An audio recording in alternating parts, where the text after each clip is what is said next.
पश्चिम बंगाल में पहले चरण के चुनाव में जिस प्रकार से वोटिंग परसेंटेज बढ़ा है, उससे यह स्पष्ट है कि भारतीय जनता पार्टी को पश्चिम बंगाल के चुनाव के फर्स्ट फेज में एक शानदार कामयाबी मिलने जा रही है। पहले ऐसा होता था कि मतदाताओं के अंदर की दहशत सी रहती थी और मतदान करने के लिए वो जाने का साहस नहीं जुटा पाते थे। लेकिन इस प्रकार इलेक्शन कमीशन ने भी जिस प्रकार की चाक चौबंद व्यवस्था की है, उसके परिणाम स्वरूप लोग साहस जुटा पाए हैं और मतदान केंद्रों पर जा रहे हैं। और जो रुझान देखने को मिली है, उससे अब ये बात पूरी तरह से स्पष्ट है कि भारतीय जनता पार्टी पश्चिम बंगाल के चुनाव में इस बार स्पष्ट बहुमत से अपनी सरकार बनाएगी।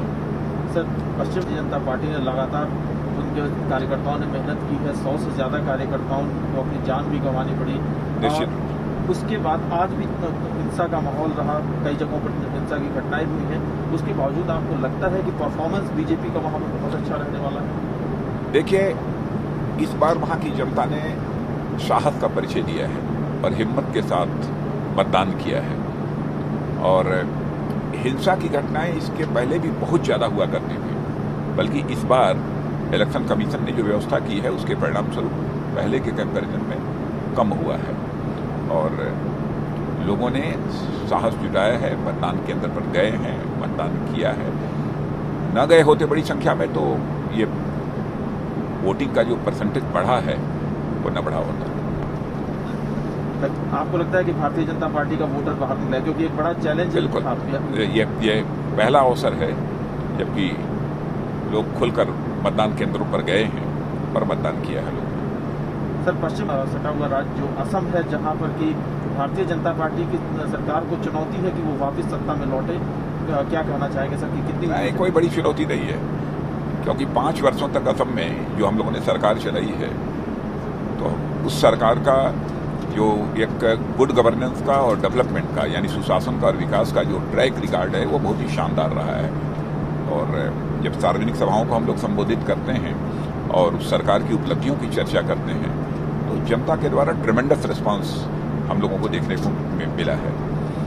तो मैं यह मानता हूं कि पहले से असम में हमारे नंबर ऑफ सीट्स निश्चित रूप से बढ़ेगी और निश्चित रूप से असम में भारतीय जनता पार्टी और उसके एलाइज का जो एक अलायंस है, यानी एनडीए को शानदार कामयाबी मिलेगी।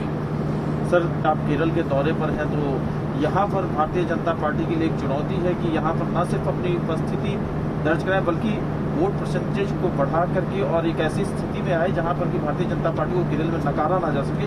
यहाँ पर जो रिस्पांस मिल रहा है, इससे आपको, इस बारे में आपका क्या कहना है? देखिए, भारतीय जनता पार्टी का परसेंटेज ऑफ वोट तो निश्चित रूप से बढ़ रहा है इस बार केरल में, इसमें कहीं दो मत नहीं है। इसके पहले बराबर कभी एलडीएफ, तो उसके बाद यूडीएफ, यही क्रम केरल में पहले चलता रहा है। लेकिन अब भारतीय जनता पार्टी एक अल्टरनेटिव के रूप में इमर्ज होकर आई है। अब लोगों के अंदर ये विश्वास पहले की अपेक्षा ये बढ़ा है केरल में कि भारतीय जनता पार्टी भी अब यहाँ एक बहुत ही महत्वपूर्ण भूमिका का निर्वाह कर सकती है।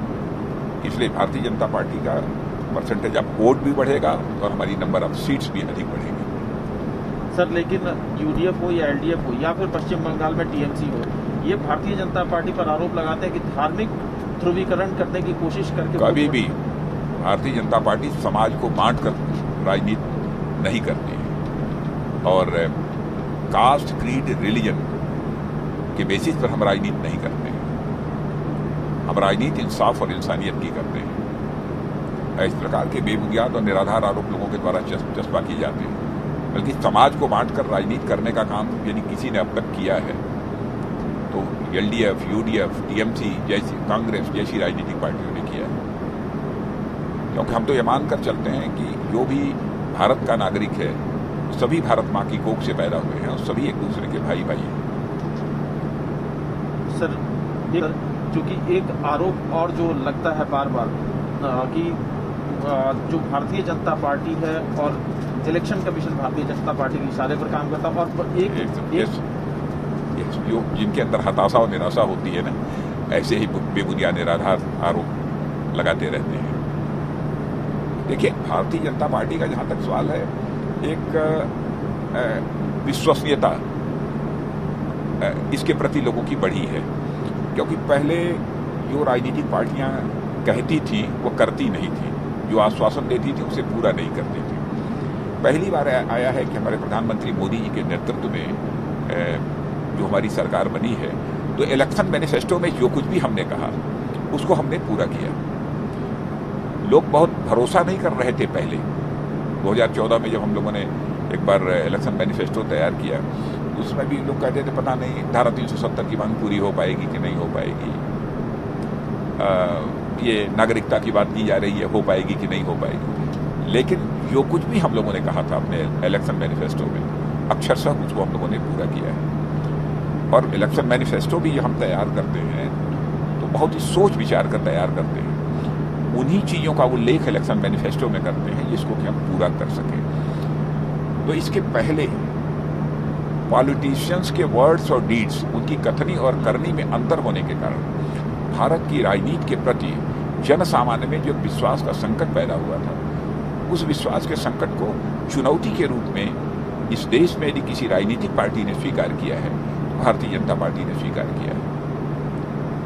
हम चाहते हैं कि राजनीति और राजनेताओं के प्रति लोगों का विश्वास और लोगों का भरोसा बढ़े। इस बात को ध्यान में रखकर ही हम काम करते हैं और सभी ये महसूस करते हैं कि मोदी जी के नेतृत्व में जो हमारी सरकार चल रही है उसका गुड गवर्नेंस और डेवलपमेंट का ट्रैक रिकॉर्ड बहुत ही शानदार है। और हमारी जिन राज्यों में भी सरकारें चल रही हैं उनका परफॉर्मेंस भी बहुत ही बढ़िया है, इसलिए बार बार भारतीय जनता पार्टी की सरकारें उन राज्यों में आ रही हैं। अगर आपको हमारा वीडियो पसंद आया हो तो इसे लाइक करें, सब्सक्राइब करें और साथ ही बेल आइकन दबाना ना भूलें।